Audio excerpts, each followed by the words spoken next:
I'm here today with this Lego Technic Set, but there are a lot of pieces here, and my son has been using this with this regular Technic Lego, so I'm not sure if I have everything here. You have different kinds of sets, I think, but it's very cool. You have all these gears, and they do fit with all of Technic Lego, so you don't need to worry about that.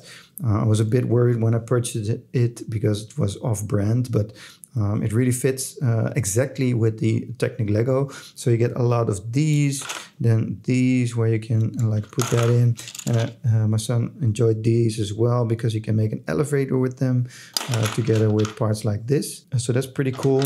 And I think there's more that you get with it, like these little bars that go through these little Lego Technic pieces. So there's a lot.